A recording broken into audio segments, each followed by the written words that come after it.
नमस्कार दोस्तों, आज हम ओशो के द्वारा लिखी पुस्तक कृष्ण अष्टावक्र महागीता भाग 2 में प्रभु प्रसाद परिपूर्ण प्रयत्न से पढ़ेंगे। तो शुरू करते हैं। पहला प्रश्न। ओशो, मेरे इस प्रश्न का उत्तर अवश्य दें, ऐसी प्रार्थना है। गुरु दर्शन को कैसे आऊं? जब शिष्य गुरु के पास जाए तो कैसे जाए? गुरु के पास शिष्य किस तरह रहे, क्या क्या करे और क्या क्या न करे? पूछा है विष्णु चैतन्य ने। शिष्य का अर्थ होता है जिसे सीखने की दुष्पूर आकांक्षा उत्पन्न हुई है, जिसके भीतर सीखने की प्यास जगी है। सीखने की प्यास साधारण नहीं होती, सिखाने का मन बड़ा साधारण है। सीखने की प्यास बड़ी असाधारण है। गुरु तो कोई भी होना चाहता है, शिष्य होना दुर्लभ है। जो तुम नहीं जानते वह भी तुम दावा करते हो जानने का, क्योंकि जानने के दावे में अहंकार की तृप्ति है। जिन बातों का तुम्हें कोई भी पता नहीं है उनका भी तुम उत्तर देते हो, क्योंकि यह तुम कैसे मानो कि उत्तर और तुम्हें पता नहीं। तुम ऐसी सलाहें देते हो जिन्हें कोई माने तो गर्हे में गिरेगा, क्योंकि तुम किसी अनुभव से सलाह नहीं दे रहे हो। तुम तो सलाह देने का मजा ले रहे हो। देखा लोगों को सलाह देने में कैसा मजा लेते हैं। फंस भर जाओ उनके चंगुल में और हर कोई सलाह देने को उत्सुक है। वह तो अच्छा है कि लोग सलाह लेते नहीं। दुनिया में सबसे ज्यादा दी जाने वाली चीज सलाह है और सबसे कम ली जाने वाली चीज भी सलाह है। कौन सुनता है, कौन लेता है? अच्छा है कि लोग लेते नहीं, अन्यथा लोग पागल हो जाएं। सलाह देने वाले इतने हैं, मार्गदर्शक कितने हैं। सीखने की इच्छा अति दुर्लभ है, क्योंकि सीखने की इच्छा का अर्थ हुआ यह स्वीकार कि मुझे मालूम नहीं, यह स्वीकार कि मैं अज्ञानी हूं, यह स्वीकार कि मैं समर्पित होने को तैयार हूं, कि मैं भिक्षा की झोली फैलाने को राजी हूं। बेशर्म भिक्षा की झोली फैलाने की हिम्मत से कोई शिष्य बनता है। लागल पेट, संकोच, शर्म सब छोड़कर कोई शिष्य बनता है। शिष्य बनने का अर्थ है कि मेरा सारा अतीत व्यर्थ था, गलत था, इसे मैं स्वीकार करता हूं। कल एक इटालियन युवती ने संन्यास लिया। वह केवल भूली भटकी 2-4 दिन के लिए यहां आ गई। घूमती रही पूरे देश में, गई बहुत आश्रमों में, बहुत सत्संगों में, भूली भटकी, किसी ने बता दिया तो यहां आ गई। आज ही उसे वापस लौटना है। वह कल बड़े हृदय से रोने लगी और उसने कहा कि मुझे बड़ी अड़चन में डाल दिया। पूछा मैंने, क्या अड़चन है? उसने कहा, अड़चन यह है कि ये 3 दिन संकट के हो गए, न आती तो अच्छा था, क्योंकि इन 3 दिनों ने मुझे बता दिया कि अब तक जो मैं जानती थी वह सब गलत है, और अब तक जो मैं सोचती थी ठीक है वह बिल्कुल ठीक नहीं, कुछ और ही ठीक है। अब तुमने मुझे मुश्किल में डाल दिया और मुझे लौटकर आना पड़ेगा। अब मैं जा रही हूं सिर्फ आने के लिए। शिष्यत्व का जन्म हो गया। जिस क्षण तुम्हें पता लगता है कि मेरा सारा अतीत व्यर्थ था, कूड़ा करकट था। बहुत कठिन है यह स्वीकार करना, क्योंकि अतीत यानी तुम्हारा अहंकार। जो तुमने अब तक किया, सोचा, समझा, उसी पर तो तुम्हारा अहंकार खड़ा है। वह ठीक था तो अहंकार खड़ा हो सकता है। वह सब गलत था। जिस क्षण तुम्हें दिखाई पड़ता है कि मेरा अतीत सारा का सारा एक अंधेरी रात था, उस क्षण तुम शिष्य बनते हो। यहां यह भी ख्याल रख लेना, तुम यह मत सोचना कि हम शिष्य बन सकते हैं, क्योंकि अतीत में कुछ बातें गलत थी, वह हम मानते हैं। कुछ बातें ठीक थीं, वह हम मानते हैं। ऐसा होता ही नहीं। या तो तुम गलत होते हो या तुम ठीक होते हो। कुछ बातें ठीक और कुछ बातें गलत, ऐसा होता ही नहीं। यह जो सत्य की खोज है, यहां समझौते नहीं चलते। सत्य कोई समझौता नहीं है। अगर तुम ठीक थे तो ठीक थे, अगर गलत थे तो गलत थे। यह भी अहंकार की तरकीब है कि अहंकार कहता है, हां, कुछ बातें हमारे जीवन में गलत रहीं, उनको ठीक कर लेंगे, ऐसे बाकी जीवन तो सब ठीक ही है। तो तुम्हारे जीवन में क्रांति कभी न होगी, सुधार हो सकता है। और सुधार की आकांक्षा शिष्य की आकांक्षा नहीं है। शिष्य की आकांक्षा तो महाक्रांति के लिए है। शिष्य तो कहता है कि मैं अपने पूरे अतीत से स्वयं को विच्छिन्न कर लेना चाहता हूं। मैं चाहता हूं कि फिर से मेरी शुरुआत हो। मैं चाहता हूं कि फिर खग से शुरुआत हो। मैं चाहता हूं कि फिर से मेरा जन्म हो। यही शिष्य की आकांक्षा है। एक जन्म हुआ था मां से, पिता से, अब मैं चाहता हूं सद्गुरु से जन्म हो। एक जन्म था शरीर का, अब मैं अपनी आत्मा का जन्म चाहता हूं। बड़ी हिम्मत चाहिए। यहां तक भी तुम राजी हो जाते हो। मेरे पास लोग आते हैं, वे कहते हैं, हाँ, हमारे जीवन में कुछ गलत बातें हैं, लेकिन सभी गलत नहीं है। इसे तुम फिर से सोच लो। अगर तुम गलत हो तो कुछ ठीक और कुछ गलत हो नहीं सकता, सभी गलत होगा। क्योंकि जो तुमसे निकला है, जो तुम्हारी मूर्छा से निकला है, वह संयोगवशात ठीक मालूम पड़े ठीक हो नहीं सकता। तुमने भला दान दिया हो, मगर तुम्हारे दान में भी लोभ होगा। अगर तुम लोभी हो तो तुम कहोगे लोभ तो बुरा है, लेकिन मैंने एक मंदिर बनाया, एक मस्जिद बनाई, एक गुरुद्वारा बनाया, यह तो बुरा नहीं हो सकता। लेकिन मैं तुमसे कहता हूं, मंदिर बनाओ, मस्जिद बनाओ, गुरुद्वारा बनाओ। अगर तुम लोभी हो तो तुम्हारे मंदिर में भी लोभ ही होगा। होगा परलोक का लोभ, होगा स्वर्ग पाने का लोभ, मगर लोभ ही होगा। लोभी से दान नहीं हो सकता। लोभी दान भी करता है तो वहां उस दूसरे किनारे पर 1000 गुना पाने की आकांक्षा में करता है। यह भी कोई दान रहा, सौदा हो गया। दान का मतलब होता है हम बेशर्त देते हैं। दान का मतलब होता है देने में मजा है, इसलिए देते हैं। देने में मजा अभी और यही है, इसलिए देते हैं। दान का मतलब हुआ आगे इससे कोई संबंध नहीं, आगे हम इसके संबंध में कोई प्रतिकार नहीं चाहते, कोई पुरस्कार नहीं चाहते हैं। देने में मजा आया, इसलिए दिया है। अब देने से कोई और फल मिलना चाहिए, तो फिर लोभ आ गया। लोभ का मतलब होता है फल की आकांक्षा, फलाकांक्षा। दान का अर्थ होता है फलाकांक्षा शून्य देना, देने का मजा, देने का आनंद। तुमने किसी को दिया और अगर धन्यवाद की भी आकांक्षा रखी तो दान भ्रष्ट हो गया। तुमने अगर लौटकर यह भी देखा कि इस आदमी ने शुक्रिया कहा या नहीं कहा, तुम सोचने लगे बाद में कि यह भी कैसे अपात्र को दे दिया कि उसने धन्यवाद भी न दिया। एक जैन फकीर के पास एक आदमी हजारों स्वर्ण शर्फियां लेकर आया। उसने बड़े जोर से अशर्फियों का थैला पटका। उनकी खनखनाहट पूरे मंदिर में गूंज गई। लोग ऐसे ही दान देते हैं। खनखनाहट की आवाज उस फकीर ने जोर से कहा कि झोला धीमे से नहीं रख सकते। वह आदमी थोड़ा हैरान हुआ, क्योंकि वह करोड़पति था, उस गांव का सबसे धनपति था। और यह फकीर, और वह देने आया है। धन्यवाद की तो बात दूर रही, यह उससे कहता है झोला शांति से नहीं रख सकते। पर उसने कहा, आप सुने महाराज, लाखों रुपए लाया हूं आपको भेंट करने। उसने कहा, ठीक, मगर उसने धन्यवाद भी न दिया। वह धनपति जरा बेचैन होने लगा। उसने कहा, महाराज कुछ तो कहें। उसने कहा, अब कुछ क्या कहना है, मुझको तुम धन्यवाद दो और जाओ। वह धनपति बोला, यह जरा सीमा के बाहर की बात हो गई। धन्यवाद मैं आपको दूं और जाऊं मतलब। तो उसने कहा, दान स्वीकार कर लिया है, इसकी दक्षिणा न दोगे। तुम्हारा दान स्वीकार कर लिया, इसके लिए धन्यवाद न करोगे। तुम्हारा दान इनकार भी किया जा सकता था, फिर क्या करते? तो या तो धन्यवाद दो या उठा लो झोला, जाओ अपने घर, फिर दोबारा इस तरफ मत आना। दान का अर्थ ही यह होता है। इसलिए तुमने देखा, हिंदू दान देते हैं, फिर दक्षिणा देते हैं। दक्षिणा का मतलब है धन्यवाद कि आपने स्वीकार कर लिया। दान दक्षिणा के बिना अधूरा रह जाता है। लोभ से दिया गया दान तो दान नहीं, लोभ का ही विस्तार है। तुम अगर गलत हो तो तुम जो करोगे वह सब गलत होगा। तुम्हारा मंदिर जाना गलत, तुम्हारी पूजा गलत, तुम्हारी प्रार्थना गलत, तुमसे निकलेगी सी हो कैसे सकती है? और अगर तुम सही हो तो तुम जो करोगे वह सही है। इसलिए तो कृष्ण अर्जुन से कह सके कि लड़, बस तू भीतर सही हो जा, तू भीतर परमात्मा से जुड़ जा, तू भीतर अनुभव कर ले कि मैं नहीं हूं, वही है। फिर तू काट, बेफिक्री से काट, फिर हिंसा में भी पाप नहीं है। इसे तुम समझना। कृष्ण कह रहे हैं कि अगर तू परमात्मा को समर्पित होकर हिंसा भी करता है तो भी पाप नहीं है। और अगर मैं तुमसे कह रहा हूं लोभ की आकांक्षा से तुम दान भी करते हो तो पाप है। तुम्हारी प्रार्थना में अगर मांगे तो पाप हो गया। तुम्हारी प्रार्थना अगर सिर्फ अहोभाव की अभिव्यक्ति है तो पुण्य हो गया। पूछा है, गुरु दर्शन को कैसे आऊं? जब शिष्य गुरु के पास जाए तो कैसे जाए?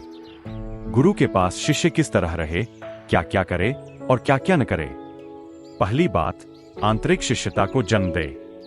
जो मैं कह रहा हूं उसे सुनकर सीख लेना, उसका ज्ञान बना लेना, उससे स्मृति को परिपुष्ट कर लेना शिष्यता नहीं है। विद्यार्थी हो तुम, शिष्य नहीं। तो विद्यार्थी और शिष्य का भेद समझ लो। विद्यार्थी विद्या का अर्जन करता, जो कहा जाता है उसे संयोजित करके रखता, उसकी मंजूषा बनाता, उसको कंठस्थ करता, जानकारी इकट्ठी करता, उसकी बुद्धि ज्यादा संपन्न हो जाती, उसकी स्मृति ज्यादा भरी पूरी हो जाती, वह हर प्रश्न के उत्तर भीतर इकट्ठे करता जाता। वह संग्राहक है। जैसे कोई धन इकट्ठा करता है, ऐसे वह ज्ञान इकट्ठा करता है। यह विद्यार्थी है। शिष्य विद्यार्थी नहीं है। शिष्य आत्मार्थी है। शिष्य सत्यार्थी है। उसको इसकी कोई आकांक्षा नहीं है कि स्मृति बहुत पुष्ट हो जाए, जानकारी का बहुत अंबार लग जाए। नहीं, इससे उसे प्रयोजन नहीं। वह चाहता है उसकी आत्मा प्रकट हो जाए। जानकारी रहे न रहे, कोरा हो जाऊं, फिक्र नहीं, मेरी आत्मा विकसित हो जाए। अंग्रेजी में 2 शब्द है, बीइंग और नॉलेज, आत्मा और ज्ञान। विद्यार्थी की आकांक्षा नॉलेज, ज्ञान की है। शिष्य की आकांक्षा बीइंग की, आत्मा की है। मैं और गहन हो जाऊं और विराट हो जाऊं और विस्तीर्ण हो जाऊं, मेरी सीमाएं टूटें, मैं आकाश में उड़ूं, विराट और विभु में मेरा प्रवेश हो जाए। जान लूं परमात्मा के संबंध में तो विद्यार्थी कैसे परमात्मा हो जाऊं, कैसे उसमें डूब जाऊं, कैसे उसमें पक जाऊं और खो जाऊं, कैसे यह मेरी छोटी सी कलकल करती सरिता उसके सागर में तिरोहित हो जाए। तो विद्यार्थी तो कुछ लेने आता है, शिष्य कुछ खोने आता है। विद्यार्थी तो कूड़ा करकट इकट्ठा करके पोटली बांध कर चल देता है, शिष्य जाते वक्त पाएगा कि बचा ही नहीं। पोटली बांधनी तो दूर, जो आया था वह भी गया। खाली होकर लौटेगा शिष्य, विद्यार्थी भरकर लौटेगा। विद्यार्थी दुनिया के बाजार में बेचने योग्य कुछ ले जाएगा, कमाएगा। शिष्य बिल्कुल शून्य होकर लौटेगा। शून्यता की तैयारी शिष्य तत्व है। बड़ी कठिन है।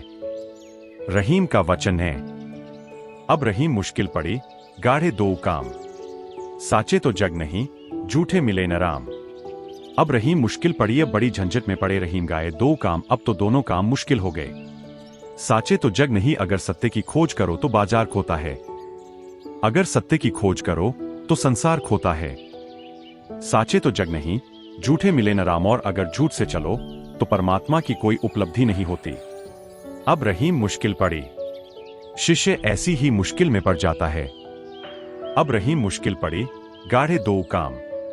अगर अपने को खोता है तो परमात्मा मिलता है, लेकिन अपने को खोने में वह सब खो जाता है जिसे हम संसार कहते हैं। अपने को खोता है तो सत्य मिलता है, लेकिन अपने को खोने में वह सब खो जाता है जिसके कारण हम सत्य को खोजने निकले थे। अब रहीम मुश्किल पड़ी। जब तुम पहली दफा सत्य की खोज करने निकलते हो तो इसीलिए कि सत्य भी तुम्हारी मुट्ठी में हो। जब तुम परमात्मा की खोज करने निकलते हो तो इसीलिए कि और सब तो पा लिया, अब परमात्मा को भी पालें। यह चुनौती भी खाली न रह जाए। सुना है मैंने, महावीर गुजरते थे एक गांव से। उस नगर का महाधिपति सम्राट उनके दर्शन को आया। प्रसेनजित उसका नाम था। उस सम्राट ने कहा, प्रभु सब है मेरे पास, मगर इधर आपने एक अड़चन कर दी, ध्यान ध्यान ध्यान। इससे मन में एक बेचैनी रहती है। सब है मेरे पास, यह ध्यान भर की कमी अखरती है। इसके कारण ऐसा लगता है कि कुछ कम है। यह ध्यान मुझे चाहिए, और मैं इस ध्यान को पाने के लिए जो भी आप मूल्य चुकाने को कहें, चुकाने को राजी हूं। सुना होगा उसने गांव में महावीर के आने से ध्यान की चर्चा होने लगी। वह जरा बेचैन हुआ होगा। उसके पास सब है, तिजोरी में सब बंद है, धन पद प्रतिष्ठा सब बंद है। देखा होगा खाता भी खोलकर, ध्यान नहीं है। यह क्या मामला है? लोग ध्यान की बात करने लगे। गांव में कुछ लोग ध्यानी भी होने लगे, कुछ लोग ध्यान की मस्ती में भी चलने लगे, कुछ लोगों की आंखों में ध्यान का नशा भी दिखाई पड़ने लगा। यह मामला क्या है? वह थोड़ा बेचैन हो गया। उसने महावीर से कहा, मैं सब कुछ करने को तैयार हूं, जो भी कीमत हो चुका दूंगा। महावीर थोड़ी मुश्किल में पड़े, इस पागल प्रसेनजित को क्या कहें? यह कोई कीमत चुकाने से मिलने वाली बात नहीं। थोड़े झिझके होंगे, इसको उत्तर क्या दें, क्योंकि कहीं यह कारण दुखी न हो। यह बात ही मूर्तापूर्ण पूछ रहा है, लेकिन सम्राट है। यह बात ही व्यर्थ पूछ रहा है। उनको थोड़ा झिझकता देखकर प्रसेनजित ने कहा, आप संकोच न करें, लाख अशरफी, 2 लाख अशरफी, 10 लाख अशरफी जितना कहें, मुंह मांगा देने को तैयार हूं। मगर यह बात अखरती है कि गांव में कुछ लोग ध्यान की बात करते हैं, मेरे पास ध्यान नहीं है। महावीर को मजाक सूझी। उन्होंने कहा, ऐसा करो, तुम्हारे गांव में एक गरीब आदमी है, उसको ध्यान उपलब्ध हो गया है, तुम उसी से खरीद लो। उसने कहा, यह आपने ठीक कहा, मैं अभी जाता हूं। वह अपने रथ पर सवार होकर गरीब के झोपड़े पर पहुंच गया। गरीब तो घबरा गया। वह गरीब आदमी बाहर आकर चरणों में गिर पड़ा। सम्राट ने कहा, फिक्र मत कर, जो तेरी मांग हो बोल, मुंहमांगा दाम देने को तैयार हूं। यह ध्यान क्या बला है, यह तू मुझे दे दे। और महावीर ने कहा कि तुझे मिल गया है। उसने कहा कि मिल तो गया है और मैं देने को भी तैयार हूं, लेकिन आप लेने को तैयार नहीं। सम्राट ने कहा, पागल होश की बातें कर रहा है, मैं जो भी मूल्य चुकाना हो चुकाने को तैयार हूं, और तू कहता है लेने को तैयार नहीं। उसने कहा, इसलिए तो मैं कहता हूं आप लेने को तैयार नहीं। आप ध्यान को भी कोई संपदा समझ रहे हैं। यह कोई वस्तु है जो मैं दे दूं, जिसका हस्तांतरण कर दूं। इसके लिए तो तुम्हें रूपांतरित होना पड़ेगा। यह मूल्य से नहीं मिलेगी, इसके लिए तो तुम्हें पूरा आत्मविसर्जन करना होगा। इसके लिए तो तुम जैसे हो वैसे न रहोगे, तुम्हारे भीतर एक नए चैतन्य, एक नई ऊर्जा का जन्म होगा तो मिलेगी। तुम मुझसे प्राण मांगो, मैं प्राण दे दूं, मगर ध्यान मत मांगो, क्योंकि ध्यान में कैसे ढूं। प्राण मांगो, देने को तैयार हूं, अभी यही छुरा मारूं, मर जाऊं तुम्हारे लिए सब निछावर कर दूं। तुम सम्राट हो, इस गांव के मालिक हो, मैं गरीब आदमी सदा तुम्हारी सेवा में रहा हूं। प्राण ले लो तो तैयार हूं, लेकिन ध्यान कैसे दूं। प्राणों में छुरी भुक जाए तो प्राण चले जाते हैं, ध्यान में छुरी भोंकने का भी उपाय नहीं। इसलिए तो कृष्ण कहते हैं, नैन छिंदंती शस्त्राणी, उसे शस्त्र भी नहीं छेद पाते, उसे आग भी नहीं जला पाती। उस अवस्था की खोज में जब तुम निकलते हो शुरू में, तो तुम्हें ठीक ठीक पता भी नहीं होता कि तुम क्या खोजने निकले हो।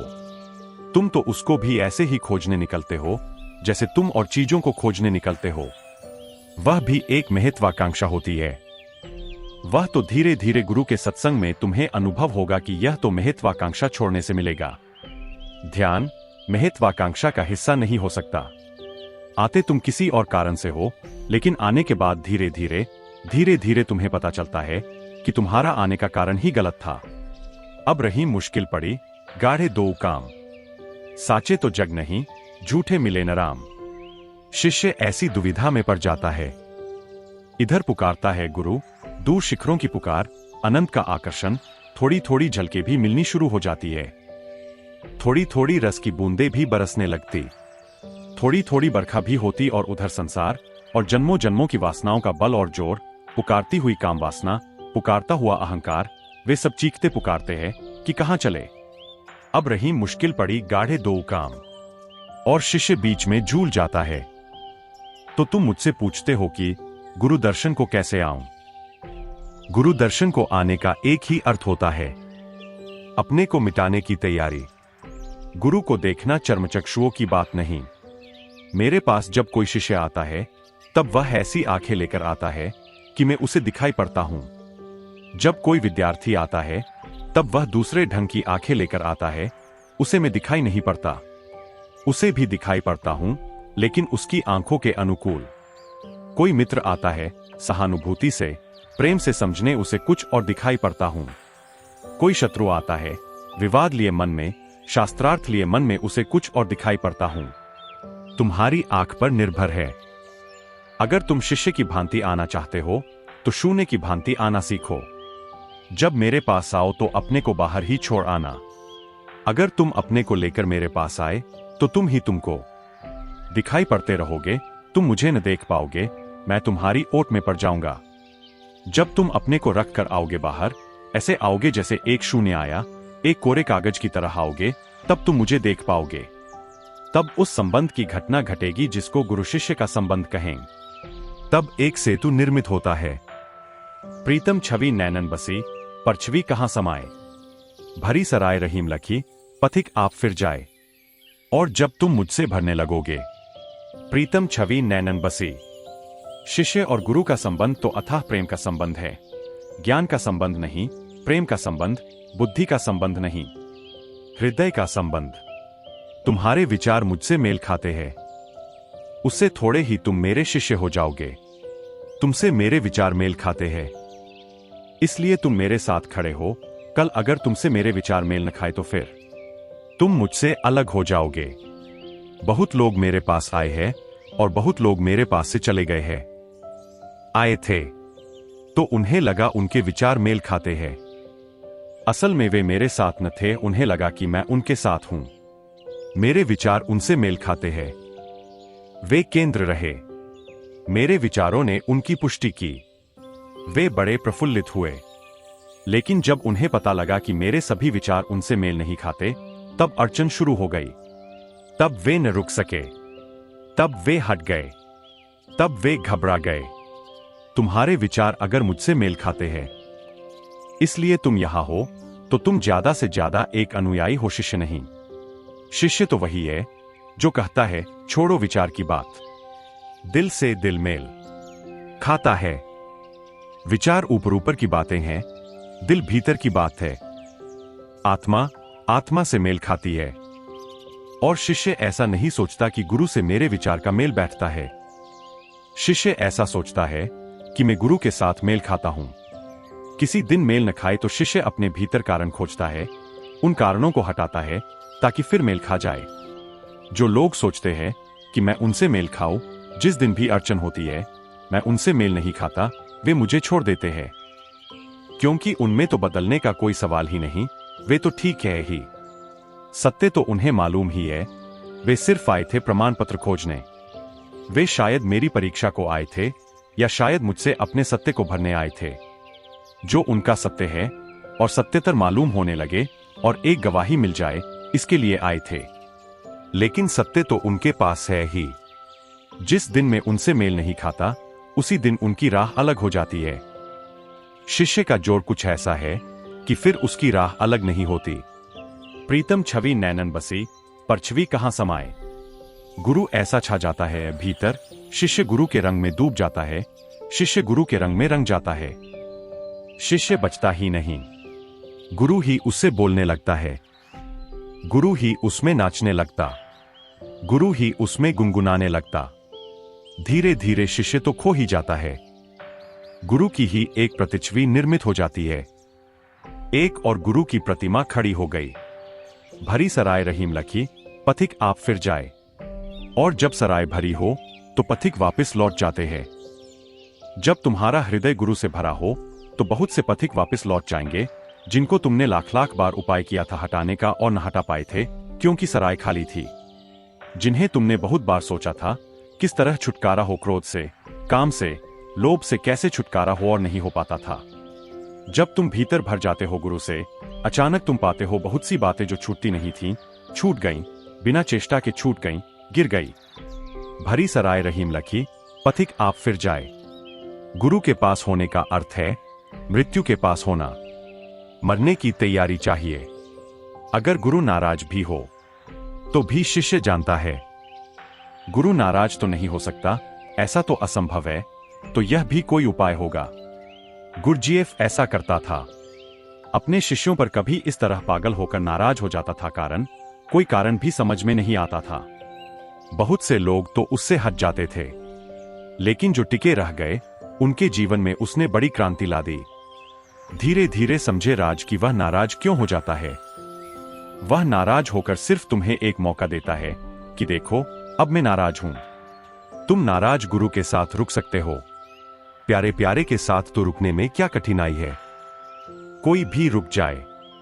मीठे मीठे के साथ रुकने में तो क्या अड़चन है, कोई भी रुक जाए। गुरजीएफ कहता है, जब मैं कड़वा होता हूं तब भी तुम मेरे साथ रुक सकते हो।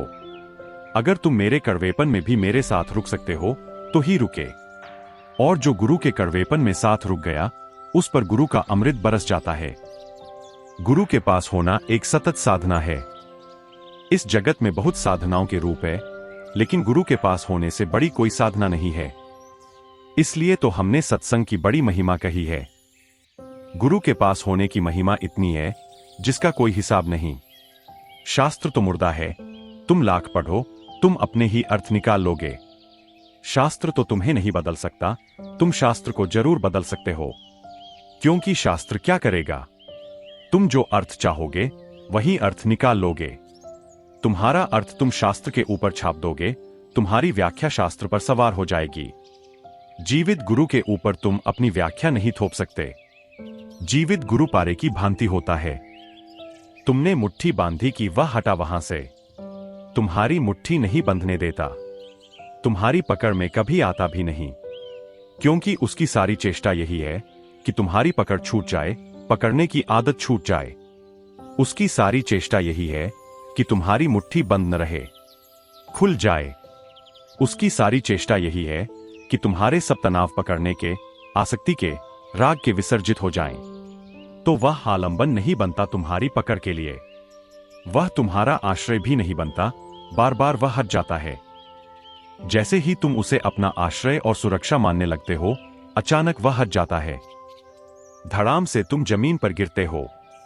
वह तुमसे यह कहना चाहता है कि मैं तुम्हें तुम्हारे पैर पर खड़ा करना चाहता हूं। मैं तुम्हें बल देना चाहता हूं कि तुम अपने पैर पर खड़े हो जाओ। तो गुरु नाराज भी हो तो शिष्य नहीं देखता कि गुरु नाराज है। उसकी जफा जफा नहीं, उसको न तू जफा समझ। गुरु की निर्दयता, उसकी कठोरता कठोरता नहीं है। उसकी जफा जफा नहीं, उसको न तू जफा समझ। हुस्न जहां फरेब की, यह भी कोई अदा समझ। अगर प्रेम है तो यह भी गुरु के सौंदर्य का एक रंग है। ऐसा हुआ। नाम तुमने सुना होगा नंदलाल बोस का। भारत के बड़े चित्रकार वे अवनींद्रनाथ ठाकुर के शिष्य थे। अवनींद्रनाथ ठाकुर रविंद्रनाथ के चाचा थे। महाचित्रकार थे अवनींद्रनाथ। एक दिन रविंद्रनाथ बैठे हैं अवनींद्रनाथ के साथ और नंदलाल आए तब वे युवा थे। कृष्ण का एक चित्र बनाकर लाए थे। रविंद्रनाथ ने अपने संस्मरणों में लिखा है कि कृष्ण का ऐसा सुंदर चित्र मैंने देखा ही नहीं। रविंद्रनाथ खुद महाकवि थे, खुद भी बड़े चित्रकार थे, इसलिए उनकी परख पर तो कोई संदेह करने का सवाल नहीं। उन्होंने लिखा है कि मैं मंत्रमुग्ध हो गया, लेकिन मैं बड़ा चौंका। अवनींद्रनाथ ने चित्र को एक नजर देखा और बाहर फेंक दिया, दरवाजे के बाहर, और नंदलाल से कहा कि इसको तुम दिखाने योग्य समझते हो? तुमसे अच्छे तो बंगाल के पटिए जो कृष्णाष्टमी पर 2-2 पैसे के कृष्ण के चित्र बनाकर बेचते हैं, वे बेहतर बना लेते हैं। जाओ पटियों से सीखो। यह तो बड़ी कठोर बात थी, यह तो बड़ी निर्दय बात थी। यह तो रविंद्रनाथ को भी लगा कि रोक दूं अपने चाचा को और कहूं कि यह जरा ज्यादती हो रही है, सीमा के बाहर हुआ जा रहा है मामला। मैंने ऐसा सुंदर चित्र नहीं देखा किसी का बनाया हुआ। रविंद्रनाथ ने लिखा है, मैं तो यह भी कहने को तैयार था कि आपने भी कृष्ण के चित्र बनाए, मगर इसका मुकाबला नहीं है। अवनींद्रनाथ के चित्र भी फीके हैं, यह रविंद्रनाथ कहना चाहते थे। मगर गुरु शिष्य के बीच बोलना तो उचित नहीं। वे जाने, उनका ढंग जाने। वे चुपचाप बैठे रहे, अपने को संभाल कर। नंदलाल ने पैर छुए, बाहर चला गया। 3 साल तक नंदलाल का कोई पता न चला। अवनींद्रनाथ बड़ी चिंता से उसकी प्रतीक्षा करते, खबरें भी भेजीं, लोगों को भी कहा कहां गया, क्या हुआ। रविंद्रनाथ अनेक बार उनसे कहे भी कि यह ज्यादती थी। आपने उसको बुरी तरह चोट पहुंचा दी, उसके हृदय को आघात पहुंचा दिया।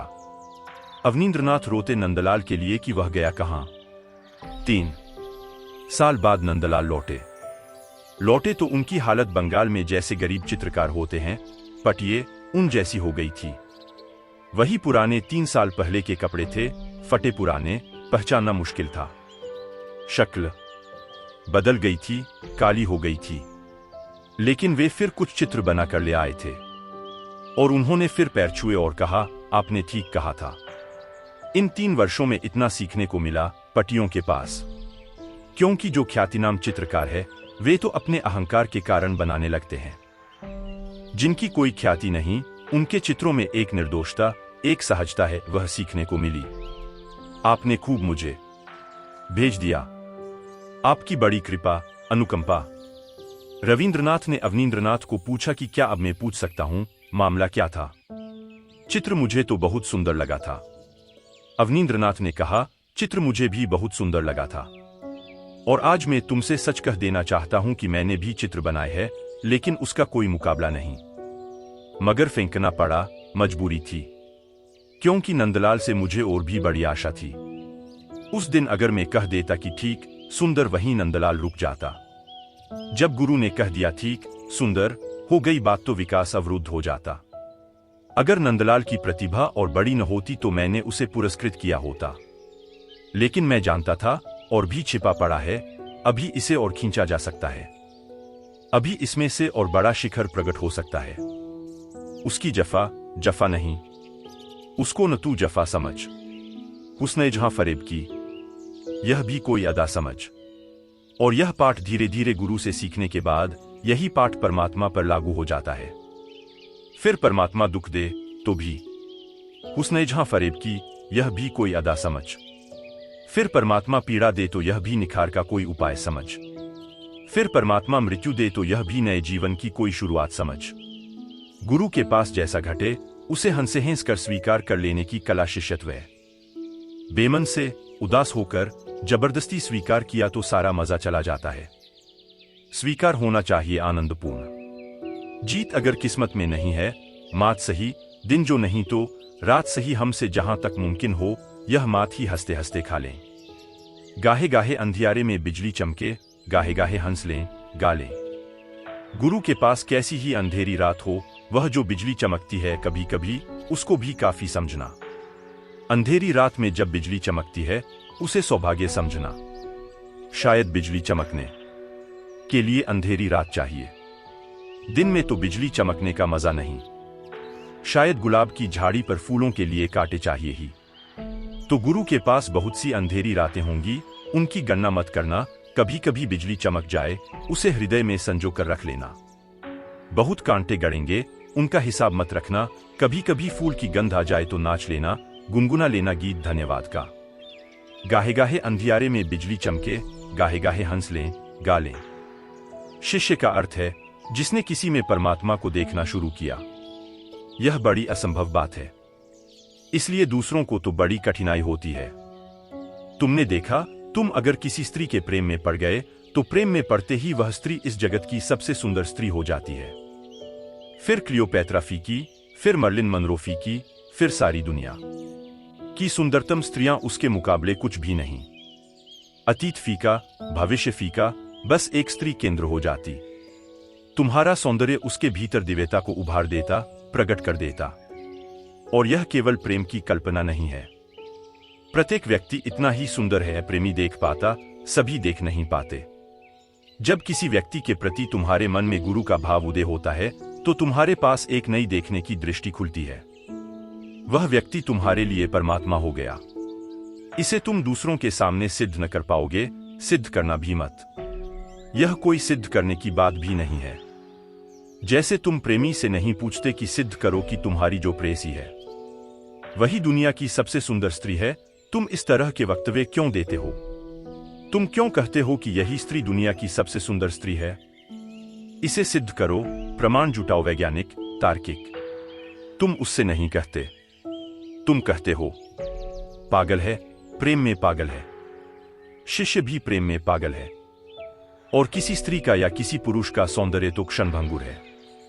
शिष्य एक ऐसे प्रेम में पागल है जो क्षणभंगुर नहीं है, एक ऐसी अनुभूति से आंदोलित हुआ है जो शाश्वत है, जो समय की धारा से प्रभावित नहीं होती। समय आता है, जाता है। एक ऐसी श्रद्धा का जन्म हुआ है शिष्य में जो रूपांतरित नहीं होती, जो स्थिर है। श्रद्धा अगर है तो कभी पतित नहीं होती, और अगर पतित होती है तो इतना ही जानना कि थी ही नहीं। तुमने समझा था कि है, लेकिन थी नहीं, भ्रांत रही होगी, प्रतीति रही होगी, आभास रहा होगा। किसी व्यक्ति में परमात्मा की प्रतीति होने लगे, यह बहुत असंभव घटना है, क्योंकि हमारा अहंकार बाधा डालता है। हमारा अहंकार यह तो मानने को राजी होता ही नहीं कि हमसे कोई श्रेष्ठतर हो सकता है। जैसे ही तुम यह जानने और मानने में उतरने लगते हो कि हमसे कोई श्रेष्ठतर है, हमसे कोई महानतर है, हमसे कोई विभु और प्रभु है, हमसे कोई ऊपर है, वैसे ही तुम्हारा अहंकार विसर्जित होने लगता है। और जिस दिन तुम्हारा अहंकार विसर्जित हो जाता है, एक दिन तुमने जिस परमात्मा को गुरु में देखा था, उसी परमात्मा को एक दिन तुम अपने में भी देख पाते हो। जिस घटना की शुरुआत गुरु पर हुई थी, उस घटना का अंत शिष्य पर होता है। यह महानतम क्रांति है। इस क्रांति के लिए बड़ा संवेदनशील चित्त चाहिए। गुरु के पास कैसे आएं, किस ढंग से उठे बैठे? संवेदनशील हो। कोई अपने प्रेमी के पास कैसे जाता है? कैसे भावों के फूल सजा लेता भीतर? कैसे पवित्र हृदय को लेकर जाता है? पापी से पापी भी जब किसी के प्रेम में पड़ता है तो उन क्षणों में पुण्यात्मा हो जाता है। हत्यारे से हत्यारा आदमी भी अपनी प्रेयसी की हत्या तो नहीं करता। चोर से चोर आदमी भी अपने बेटे के खीसे से तो पैसे नहीं चुरा लेता। तुमने देखा प्रेम का क्रांतिकारी रूप। दुष्ट से दुष्ट आदमी के पास भी उसकी प्रेयसी तो रात निश्चित सो जाती है। यह तो फिक्र नहीं होती कि रात को कहीं उठकर गलन काट दे, यह आदमी हत्यारा है। नहीं, जहां प्रेम है वहां पवित्रतम की अभिव्यक्ति शुरू हो जाती है। चोर भी आपस में एक दूसरे को धोखा नहीं देते मैत्री। डाकू एक दूसरे के प्रति बड़े निष्ठावान होते हैं। दुकानदार इतने निष्ठावान नहीं होते। और डाकू अगर वचन दे दे तो पूरा करेगा। दुकानदार का कोई पक्का भरोसा नहीं। बुरे से बुरा आदमी भी प्रेम की छाया में रूपांतरित हो जाता है, कुछ और का और हो जाता है। तो गुरु के पास जब आओ तो अति प्रेम, संवेदना, उत्फुल्लता, आनंद, रसमग्न आओ। उदास नहीं, रोते नहीं। अगर रोते हुए भी आओ तो तुम्हारे आंसुओं में आनंद हो, शिकायत नहीं। डबर बाया है जो आंसू यह मेरी आंखों में, इसको तेरे किसी एहसान की दरकार नहीं। जो इबादत भी करे और शिकायत भी करे, प्यार का है वह बहाना तो, मगर प्यार नहीं। जो इबादत भी करे और शिकायत भी करे, जहां इबादत है वहां शिकायत कैसी? जो इबादत भी करे और शिकायत भी करे, प्यार का है वह बहाना तो, मगर प्यार नहीं।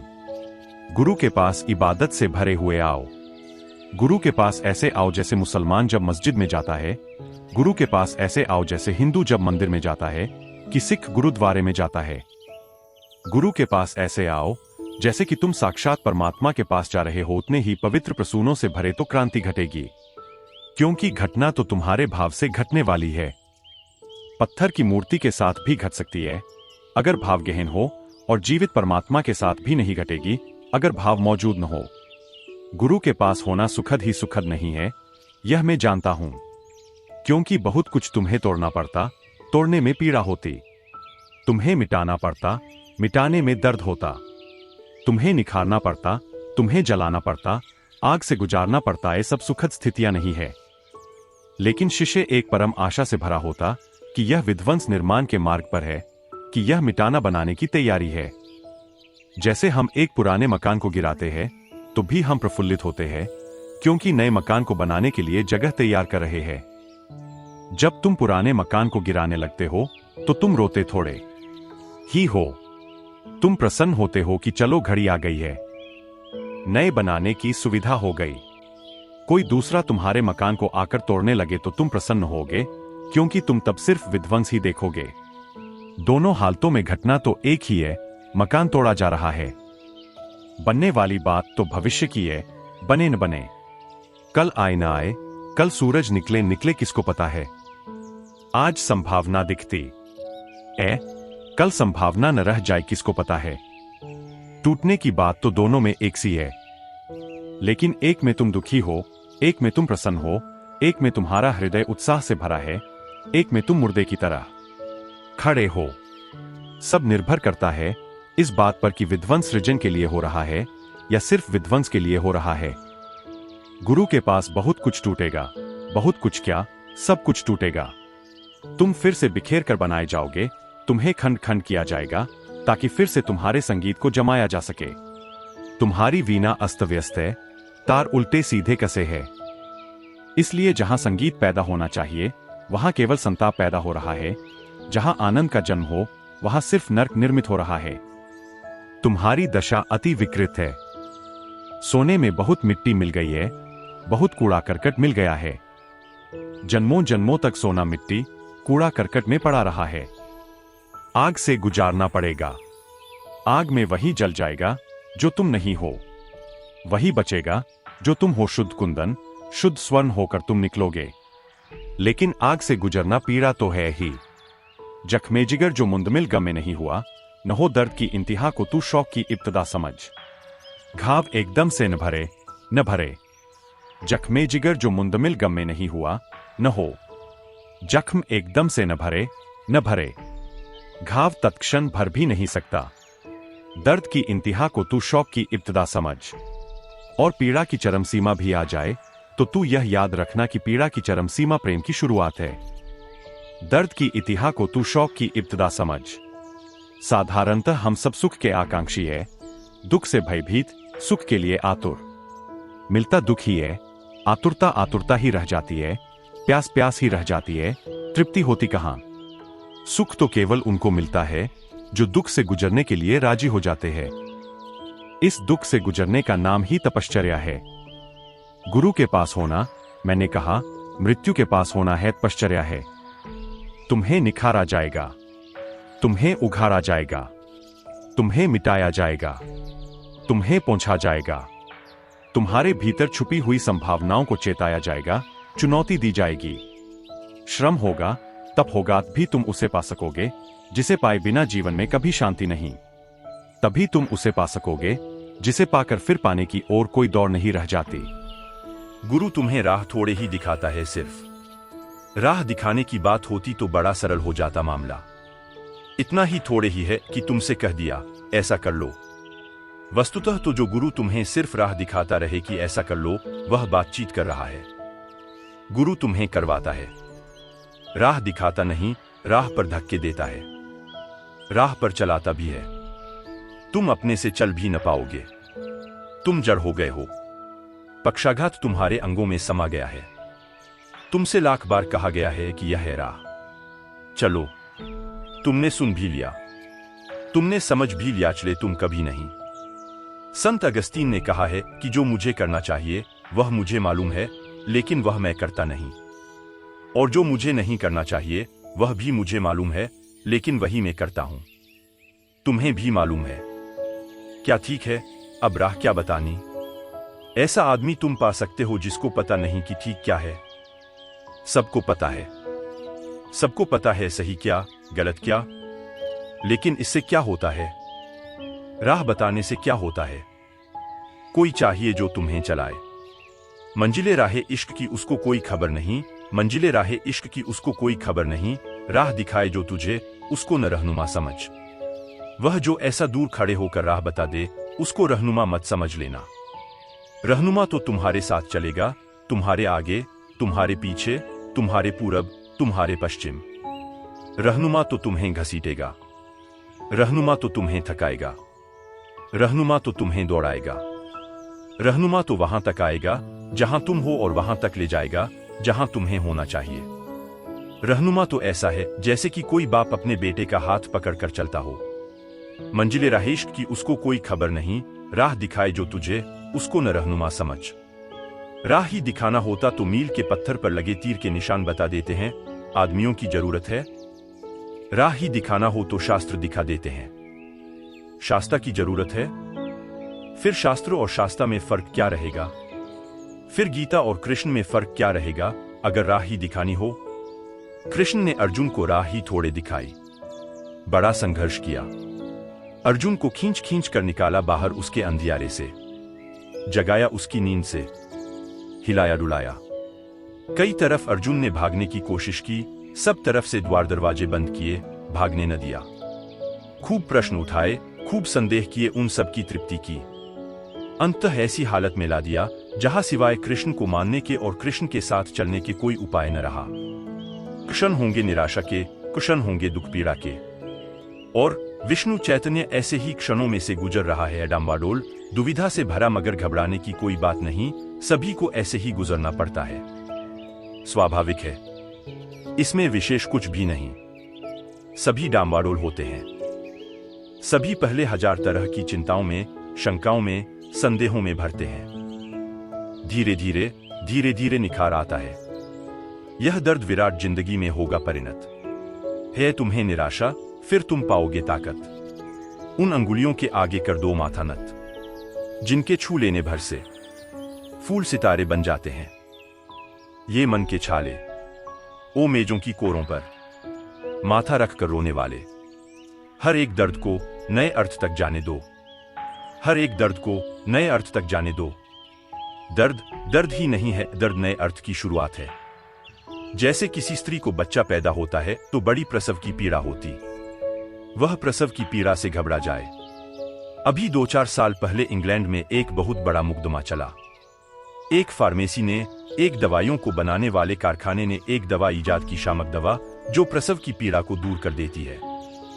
स्त्रियां उसे ले लें तो प्रसव की पीड़ा नहीं होती, बच्चा पैदा हो जाता है। लेकिन उसके बड़े घातक परिणाम हुए। बच्चे पैदा हुए अपंग, अंधे, लंगड़े, लूले। सैकड़ों लोगों ने प्रयोग किया और अब सैकड़ों मुकदमे चल रहे हैं उस फार्मेसी पर कि उन्होंने उनके बच्चों की हालत खराब कर दी।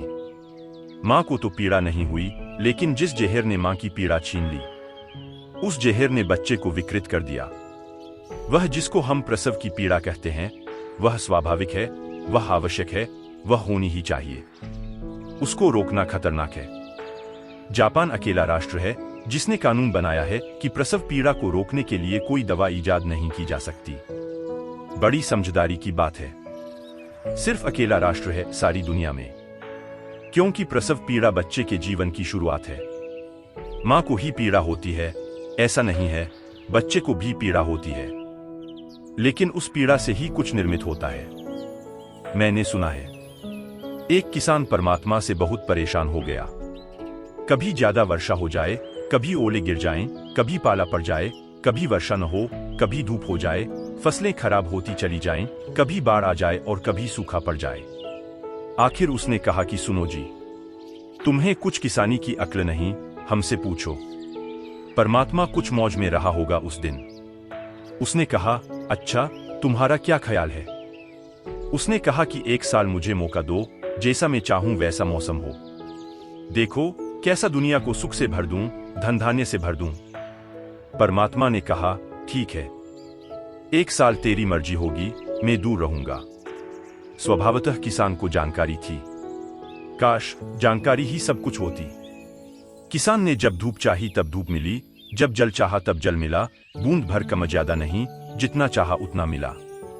कभी धूप, कभी छाया, कभी जल, ऐसा किसान मांगता रहा और बड़ा प्रसन्न होता रहा, क्योंकि गेहूं की बालें आदमी के ऊपर उठने लगी। ऐसी तो फसल कभी न हुई थी। कहने लगा, अब पता चलेगा परमात्मा को न मालूम कितने जमाने से आदमियों को नाहक परेशान करते रहे। किसी भी किसान से पूछ लेते, हल हो जाता मामला। अब पता चलेगा। गेहूं की बालें ऐसी हो गईं जैसे बड़े बड़े वृक्ष हों। खूब गेहूं लगे।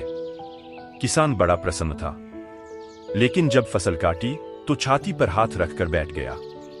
गेहूं भीतर थे ही नहीं, बालें ही बालें थीं। भीतर सब खाली था। वह तो चिल्लाया कि हे परमात्मा, यह क्या हुआ? परमात्मा ने कहा, अब तू ही सोच, क्योंकि संघर्ष का तो तूने कोई मौका ही न दिया। ओले तूने कभी मांगे ही नहीं, तूफान कभी तुमने उठने न दिया, आंधी कभी तूने चाही नहीं। तो आंधी, अंधर, तूफान, गड़गड़ाहट बादलों की, बिजलियों की चमचमाहट, तो इनके प्राण संग्रहित न हो सके। ये बड़े तो हो गए, लेकिन पोचे हैं। संघर्ष आदमी को केंद्र देता है, नहीं तो आदमी पोचा रह जाता है। इसलिए तो धनपतियों के बेटे पोचे मालूम होते हैं। जब धूप चाही धूप मिल गई, जब पानी चाहा पानी, न कोई अंधर न कोई तूफान। तुम धनपतियों के घर में कभी बहुत प्रतिभाशाली लोगों को पैदा होते न देखोगे पोचे। गेहूं की बाल ही बाल होती है, गेहूं भीतर होता नहीं। थोड़ा संघर्ष चाहिए, थोड़ी चुनौती चाहिए। जब तूफान हिलाते हैं और वृक्ष अपने बल से खड़ा रहता है, बड़े तूफानों को हरा कर खड़ा रहता है। आंधियां आती है, गिराती हैं और फिर गेहूं की बाल फिर खड़ी हो जाती है, तो बल पैदा होता है। संघर्षण से ऊर्जा निर्मित होती है। अगर संघर्षण बिल्कुल न हो तो ऊर्जा सुप्त की सुप्त रह जाती है। प्रसव पीड़ा मां के लिए ही पीड़ा नहीं है, बेटे के लिए भी पीड़ा है। लेकिन पीड़ा से जीवन की शुरुआत है और शुभ है। नहीं तो पोचा रह जाएगा बच्चा, उसमें बल न होगा। और अगर बिना पीड़ा के बच्चा हो जाएगा तो मां के भीतर जो बच्चे के लिए प्रेम पैदा होना चाहिए, वह भी पैदा न होगा। क्योंकि जब हम किसी चीज को बहुत पीड़ा से पाते हैं तो उसमें हमारा एक राग बनता है। तुम सोचो, हिलेरी जब चढ़कर पहुंचा हिमालय पर तो उसे जो मजा आया वह तुम हेलीकॉप्टर से जाकर उतर जाओ तो थोड़े ही आएगा। उसमें सारही क्या है? हेलीकॉप्टर भी उतार दे सकता है, क्या अड़चन है? मगर तब बात खो गई। तुमने श्रम न किया, तुमने पीड़ा न उठाई, तो तुम पुरस्कार कैसे पाओगे? यही गणित बहुत से लोगों के जीवन को खराब किए है। मंजिल से भी ज्यादा मूल्यवान मार्ग है। अगर तुम मंजिल पर तत्क्षण पहुंचा दिए जाओ तो आनंद न घटेगा। वह मार्ग का संघर्षण, वे मार्ग की पीड़ाएं, वे इंतजारी के दिन, वे प्रतीक्षा की रातें, वे आंसू, वह सब सम्मिलित है, तब कहीं अंततः आनंद घटता है। हर एक दर्द को नए अर्थ तक जाने दो। तो विष्णु चैतन्य दर्द है, मुझे पता है। आने में भी तुम मेरे पास डरते हो, वह भी मुझे पता है। घबराओ मत, आओ, अपने को बाहर छोड़कर आओ। बैठो मेरे पास एक शून्य कोरी किताब की तरह, ताकि मैं कुछ लिख सकूं तुम पर। लिखे लिखाए मत आओ, गुदेगुदाए मत आओ, अन्यथा मैं क्या लिखूंगा? तुम मुझे लिखने का थोड़ा मौका दो। खाली आओ ताकि मैं तुम में उंडेलूं अपने को और भर दूं तुम्हें। शास्त्रों से भरे मत आओ। शास्त्र तो मैं तुम्हारे भीतर पैदा करने को तैयार हूं। तुम्हें शास्त्र लेकर आने की जरूरत नहीं। तुम सिद्धांतों और तर्कों के जाल में मत पड़ो। तुम आओ चुप, तुम आओ हृदयपूर्वक, भाव से भरे। मुझे एक मौका दो ताकि तुम्हें निखारूं, तुम्हारी प्रतिमा गढ़ूं। दूसरा प्रश्न। ओशो, मैं तो लाख यत्न कर हारियो, अरे हां, रामरतन धन पायो। पूछा है अजित सरस्वती ने। ऐसा ही है, आदमी का यत्न कुछ काम नहीं आता, अंततः तो प्रभु कृपा ही काम आती है। मगर प्रभु कृपा उन्हें मिलती है जो यत्न करते हैं। अब जरा झंझट हुई, विरोधाभास हुआ। समझने की कोशिश करना। प्रभु तो उन्हें ही मिलता है जो प्रभु कृपा को उपलब्ध होते हैं, लेकिन प्रभु कृपा को वे ही उपलब्ध होते हैं जो अथक प्रयत्न करते हैं। प्रयत्न से प्रभु नहीं मिलता, लेकिन प्रभु कृपा प्रयत्न से मिलती है। फिर प्रभु कृपा से प्रभु मिलता है। तो दुनिया में दो तरह के लोग हैं। एक तो हैं वे जो कहते हैं हम अपने प्रयत्न से ही पाकर रहेंगे, हम तुझसे प्रसाद नहीं मांगते। ये बड़े अहंकारी लोग हैं। ये कहते हैं हम तो खुद ही पाकर रहेंगे, हम मांगेंगे नहीं। हम मांगने वालों में नहीं, हम भिखमंगे नहीं हैं, हम तो छीन झपट कर लेंगे। ये तो ईश्वर पर आक्रमण करने वाले लोग हैं। ये तो बैंड बाजा लेकर और मशालें लेकर और हमला करते हैं। ये तो छुरे भाले लेकर ईश्वर पर जाते हैं। ये तो आक्रामक हैं। इनको प्रभु कभी नहीं मिलता, और जब इनको नहीं मिलता तो ये कहते हैं प्रभु है नहीं, होता तो मिलना चाहिए था। यही तो विज्ञान की चेष्टा है। विज्ञान आक्रामक है, बलात्कारी है, जबरदस्ती जीवन के रहस्य को खोल देना चाहता है। जैसे कोई किसी फूल की कली को जबरदस्ती खोल दे, सब खो जाता है। उस जबरदस्ती खोलने में फूल का सौंदर्य ही नष्ट हो जाता है। यह जीवन का रहस्य जब अपने से खुलता है, जब तुम प्रतीक्षा करते हो, मौन प्रार्थना करते हो, शांत भाव से बैठते हो और प्रभु को एक मौका देते हो कि खुले। तुम जल्दबाजी नहीं करते, तुम आग्रह नहीं करते, तुम कहते नहीं कि बहुत देर हो गई, मैं कितना यत्न कर चुका, अब खुलो। तुम कोई शर्त नहीं बांधते, तुम कोई सौदा नहीं करते। तुम कहते हो जब तुम्हारी मर्जी हो खुलना, मैं राजी हूं, मैं तैयार हूं। तुम मुझे पाओगे मौजूद। इस जन्म में तो इस जन्म में, अगले जन्म में तो अगले जन्म में, जल्दी मुझे कुछ नहीं है। तो एक तो वे लोग हैं जो आक्रमण करते हैं, वे तो कभी नहीं पाते। फिर दूसरी ओर अति पर दूसरे लोग हैं, वे कहते हैं जब प्रयत्न से मिलता ही नहीं तो क्या करना, जब मिलेगा मिल जाएगा। वे कुछ करते ही नहीं, वे खाली बैठे रहते हैं, वे प्रतीक्षा तक नहीं करते। वे कहते हैं जब करने से कुछ होता ही नहीं, भाग्य का मामला है, जब होना होगा होगा, जब उसकी कृपा होगी होगी। उसकी बिना आज्ञा के तो पत्ता भी नहीं हिलता, वे कहते हैं। ये दोनों ही नासमझ। एक से अति सक्रियता पैदा होती है जो कि रुग्ण और बुखार हो जाती है और विक्षिप्तता हो जाती है, और एक से अति अकर्मण्यता पैदा होती है जिससे सुस्ती और आलस्य और तमस घिर जाता है। दोनों के मध्य में मार्ग है। प्रयत्न भी करना होगा और प्रसाद भी मांगना होगा। मैं तो लाख यत्न कर हार्यो, मगर जल्दी मत हार जाना, लाख यत्न कर हारना। कुछ लोग ऐसे हैं कि यत्न तो करते नहीं, बैठे हैं तो हारे ही नहीं। लाख पतन कर लेना, जो तुम कर सको पूरा कर लेना, मगर अगर तुम्हारे करने से न मिले तो घबरा कर यह मत कहने लगना कि है ही नहीं। वहीं तो ठीक मौका आ रहा था, जब मिलने की घड़ी आ रही थी, उससे चूक मत जाना। जब तुम सब प्रयत्न कर चुको और हार जाओ, हारे को हरिनाम, फिर तुम हरिनाम लेना, उस परम हार में परम विजय फलित होगी। मैं तो लाख यत्न कर हार्यो, अरे हो राम रतन धन पायो। बस तुम हारे की राम रतन धन मिला, इधर हारे उधर मिला, क्योंकि इधर तुम हारे की तुम मिटे, तुम मिटे की परमात्मा बरसा। तुम्हारी मिटने की ही देर थी, लेकिन बिना यत्न किए तुम मिट न सकोगे। यह विरोधाभासी लगता है, इसलिए मेरे वक्तव्य विरोधाभासी लगते हैं, पैराडॉक्सिकल लगते हैं। ऐसा ही समझो कि कोई आदमी मेरे पास आता है, वह कहता है रात मुझे नींद नहीं आती, अनिद्रा से परेशान हूं, दवाइयां भी काम नहीं देती, अब मैं क्या करूं। उसको मैं क्या कहता हूं? उसको मैं कहता हूं तुम ऐसा करो कि शाम को एक 5-6 मील का चक्कर लगाओ। वह कहता है आप क्या कह रहे हैं? ऐसे ही तो नींद नहीं आती, और 4-5 मील का चक्कर लगाऊंगा तो फिर तो रात भर नींद ना आएगी। मैं उसे कहता हूं तुम फिक्र मत करो, तुम 4-5 मील का चक्कर लगाओ। नींद के लिए जो सबसे जरूरी बात है वह है हार जाना, थक जाना। आज बहुत से लोग अनिद्रा से पीड़ित हैं, पूरब में कम, पश्चिम में बहुत ज्यादा, लेकिन जल्दी ही पूरब में भी हो जाएंगे, क्योंकि पूरब में भी विज्ञान फैलेगा, सुख संपत्ति बढ़ेगी, दारिद्र्य कम होगा, काम कम होगा। पश्चिम में 6 दिन का सप्ताह था, फिर 5 दिन का हो गया, अब 4 दिन के होने की नौबत है। काम मशीन करने लगी है, आदमी के हाथ से काम सब जाने लगा है। जब काम बिल्कुल न बचे तो विश्राम की जरूरत ही पैदा नहीं होती। विश्राम की जरूरत तो तभी पैदा होती है जब अथक श्रम किया गया हो, तो फिर विश्राम की जरूरत पैदा होती है। विश्राम एक जरूरत है। तुम खा पी कर बैठे हो चुपचाप, कुछ करते वर्ते नहीं, तो भूख कैसे लगेगी? अब तुम पाचक दवाइयां ले रहे हो, फिर एपेटाइजर ले रहे हो कि भूख लग जाए किसी तरह, और असली बात कर ही नहीं रहे कि तुम वैसे ही बैठे हो। कुछ हिलो डुलो, चलो फिरो, भोजन पचे।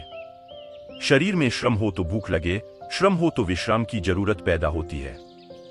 जो आदमी दिन भर श्रम करता है, रात मजे से सो जाता है। सम्राटों को भरोसा ही नहीं आता जब वे भिखमंगों को सड़क पर सोया देखते हैं। यह बड़ा चमत्कार मालूम होता है, क्योंकि वे अपने सुंदरतम गद्दों में, वातानुकूलित स्थानों में, सब तरह की सुख सुविधा के बीच भी रात भर करवटें बदलते हैं। और एक सज्जन है कि वे सड़क के किनारे पड़े हैं, न कोई तकिया है न कोई बिस्तर है, झाड़ के नीचे पड़े हैं। झाड़ की जड़ को ही उन्होंने अपना तकिया बना लिया है, और ऐसे सो रहे हैं, घुर्रा रहे हैं। भर दोपहरी में पूरा रास्ता चल रहा है, और तुम्हें राह के किनारे भिखमंगे सोए मिल जाएंगे। स्टेशन पर पोर्टर सोया हुआ मिल जाएगा। ट्रेनें आ रही है, जा रही हैं, और वह मजे से प्लेटफार्म पर सोया हुआ है। तो कुछ हैं कि सारी सुविधा जुटा ली है और नींद नहीं आती। उनको लगता है बड़ा अजीब सा मामला है। कुछ भी अजीब नहीं, जीवन का गणित समझ में नहीं आया। विश्राम के लिए श्रम चाहिए, जीत के लिए हार चाहिए, प्रसाद के लिए प्रयत्न चाहिए। तो तुम अपनी तरफ से तो जब लाख यत्न कर लोगे, तभी वह घड़ी आती है जहां तुम कहते हो अब मेरे किए कुछ भी नहीं होता प्रभु, अब मैं जो कर सकता था कर चुका। लेकिन तुम हकदार तभी हो जब तुम कह सको कि जो मैं कर सकता था कर चुका, मैंने कुछ उठा न छोड़ा। ऐसी कोई बात मैंने नहीं छोड़ी है जो मैं कर सकता था और मैंने न की हो। अब मेरे किए नहीं होता, अब तुम संभालो, तो तत्क्षण संभाल लिए जाते हो। अरे हो रामरतन धन पायो। ऐसी घटना घटती है। रहे शोक से अब हटा चाहता हूं, कशिश हुस्न की देखना चाहता हूं। अब मैं इश्क के मार्ग से हटना चाहता हूं और देखना चाहता हूं कि सौंदर्य का आकर्षण कितना है। रहे शोक से अब हटा चाहता हूं, अब मैं प्रेम के मार्ग से हटता हूं। कशिश हुस्न की देखना चाहता हूं, अब मैं देखना चाहता हूं कि परमात्मा का आकर्षण कितना है। मैं हटूं और तुम खींचो। अब तक मैं खींचता था, तुम्हारा पता न चलता था।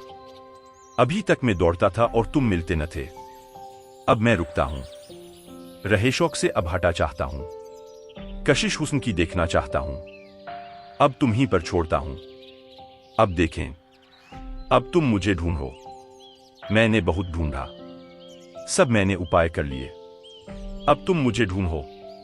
अरे हो राम रतन धन पायो। और जिस दिन तुम हार कर बैठ जाते हो, अचानक तुम पाते हो वह सामने खड़ा है। वह सदा से खड़ा था।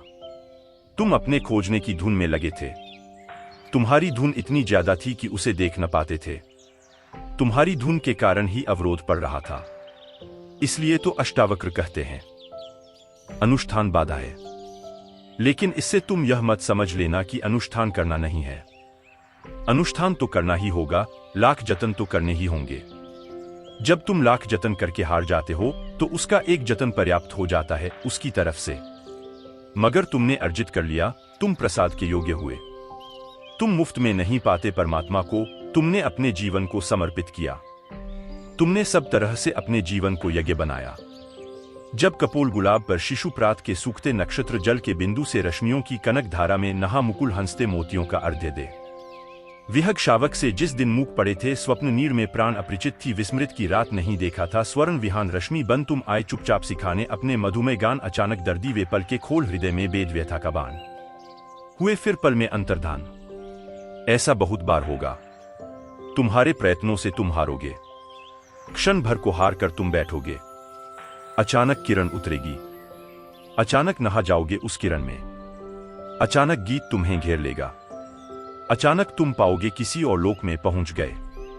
अचानक तुम पाओगे लग गए पंख, उड़ने लगे आकाश में, पृथ्वी के न रहे आकाश के हो गए। फिर वापस फिर पाओगे वहीं के वहीं।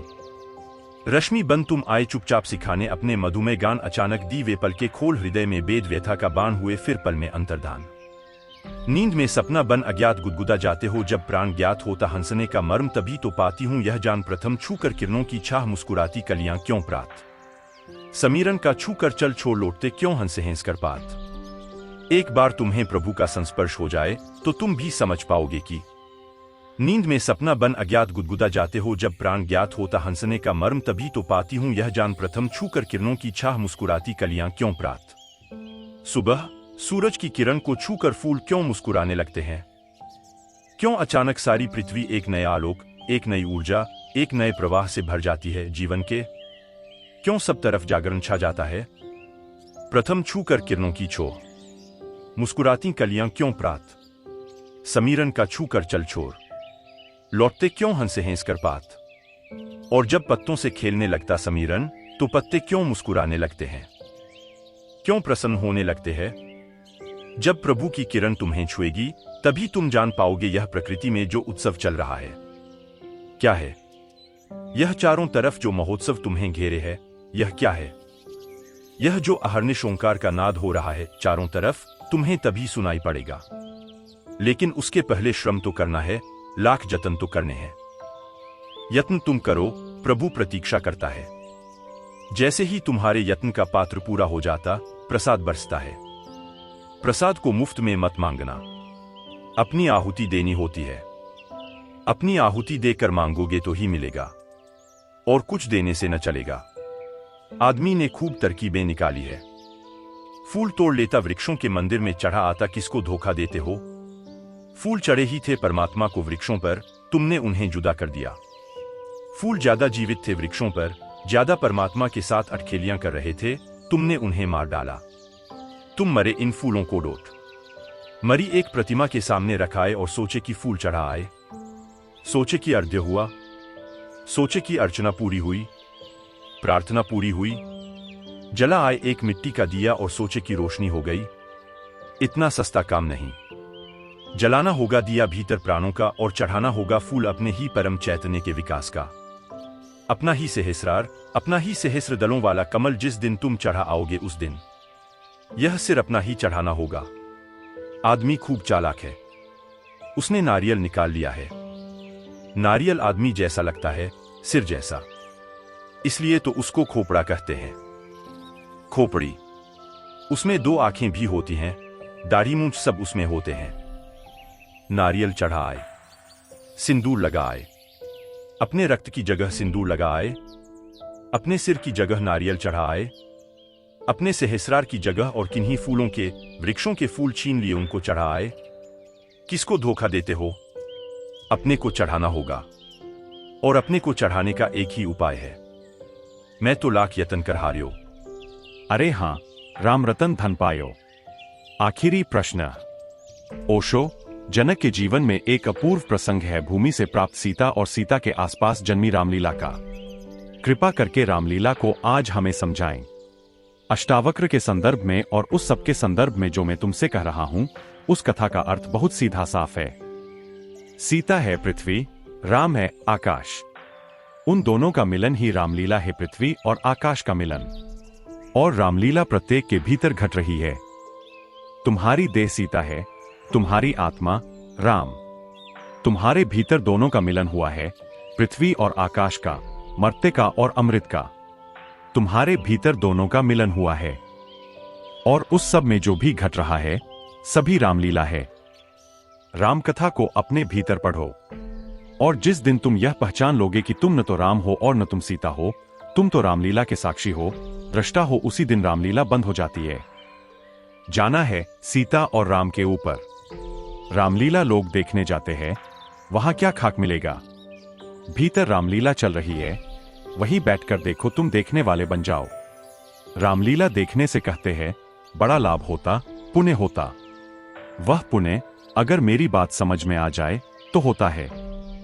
यह जो सीता और राम का मिलन तुम्हारे भीतर हुआ है, ये जो पृथ्वी और आकाश मिले, यह जो पदार्थ और चैतन्य का मिलन हुआ, इसको मंच बना लो, यह होने दो। तुम दर्शक होकर बैठ जाओ, तुम दृष्टा बन जाओ, तुम साक्षी हो जाओ। जैसे ही तुम साक्षी हुए, तुम लीला के पार हो गए।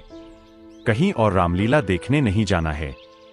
प्रत्येक के भीतर जन्मती है रामलीला, और जब तक रामलीला चलती रहती है तब तक संसार चलता रहता है।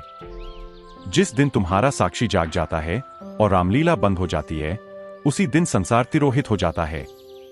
बहुत दिन देख ली रामलीला, लेकिन जिस ढंग से देखी उसमें थोड़ी भूल है। वह भूल ऐसी है कि तुम रामलीला देखते देखते यह भूल ही जाते हो कि तुम दृष्टा हो। यह भी रोज होता है। तुम फिल्म देखने जाते हो, तुम भूल जाते हो कि तुम देखने वाले हो। तुम फिल्म का अंग बन जाते हो। जब पहली दफा श्री डायमेंशन फिल्म बनी और लंदन में दिखाई गई, तो लोगों को समझ में आया कि हम कितने भूल जाते हैं। 3 डायमेंशन जो फिल्म है, उसमें तो बिल्कुल ऐसा लगता है जैसे साक्षात व्यक्ति आ रहा है। एक घुड़सवार एक घोड़े पर दौड़ता एक भाला लिए आता है, और ठीक आकर पर्दे पर वह भाला फेंकता है।